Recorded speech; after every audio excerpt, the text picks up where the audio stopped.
നമസ്കാരം. Daily news ശുഭദിനത്തിലേക്ക് സ്വാഗതം.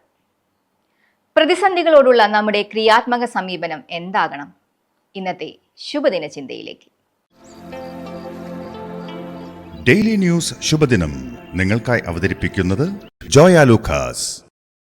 പൊന്നണിഞ്ഞ പ്രഭാതത്തിന്റെ അലകളിൽ നിറയുന്ന പുഞ്ചിരികൾ, അതെ, ഇന്ന് ആഘോഷമാണ്. ജോയ ലൂക്കാസ്, ഓരോ ആഘോഷത്തിന്റെയും ആത്മാവ്. തന്റെ ജീവിത പ്രശ്നങ്ങളാൽ അവൾ തീർത്തും നിരാശയിലായിരുന്നു. ഭർത്താവിന്റെ അസുഖങ്ങളും കുഞ്ഞുങ്ങളുടെ വിദ്യാഭ്യാസവും തന്റെ തുച്ഛമായ ശമ്പളവും എല്ലാം പ്രശ്നങ്ങളായിരുന്നു. അങ്ങനെ ജീവിതം അവസാനിപ്പിക്കാൻ അവൾ തീരുമാനിച്ചു. മുറിയിൽ കയറി വാതിലും ജനലും എല്ലാം അടച്ചു. അടുക്കളയിൽ കയറി പാചകവാതകം തുറന്നിട്ടു.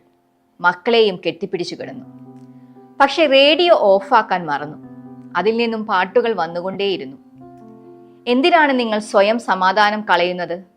ആവശ്യമില്ലാത്ത വേദനകൾ എന്തിനാണ് സഹിക്കുന്നത്? തുടങ്ങിയ വരികൾ കേട്ട അവൾ ചാടി എഴുന്നേറ്റു. പാചകവാതകം അടച്ചു. ജനലും വാതിലുമെല്ലാം തുറന്നിട്ടു.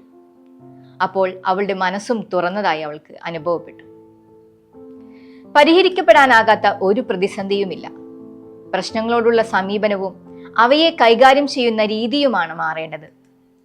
ഒരേ പ്രശ്നങ്ങളിൽ അകപ്പെടുന്ന എല്ലാവരും ആശ വെടിയുകയോ എല്ലാം അവസാനിപ്പിക്കുകയോ ചെയ്യുന്നില്ല.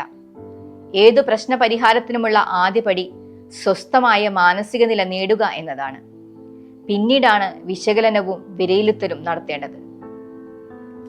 അകപ്പെട്ടു പോയതിൽ നിന്നെല്ലാം നമുക്ക് പുറത്തു കടക്കാനാകും. ഒരുപക്ഷെ ഇരട്ടി സമയവും പ്രയത്നവും അതിന് വേണ്ടി വന്നേക്കാം. അതിന് തയ്യാറാവുക എന്നതാണ് പ്രതിസന്ധികളോടുള്ള ക്രിയാത്മകമായ സമീപനം. തനിക്കാകില്ല എന്ന് തീരുമാനിച്ചാൽ സ്വയം തകരുക എന്ന സാധ്യതയേ ഉള്ളൂ. പിടിച്ചു നിൽക്കാം എന്ന് തീരുമാനിച്ചാൽ മുന്നിൽ 100 വഴികൾ തെളിയുക തന്നെ ചെയ്യും. ശുഭദിനം. ഡെയിലി ന്യൂസ് ശുഭദിനം നിങ്ങൾക്കായി അവതരിപ്പിക്കുന്നത് ജോയ ലൂക്കാസ്.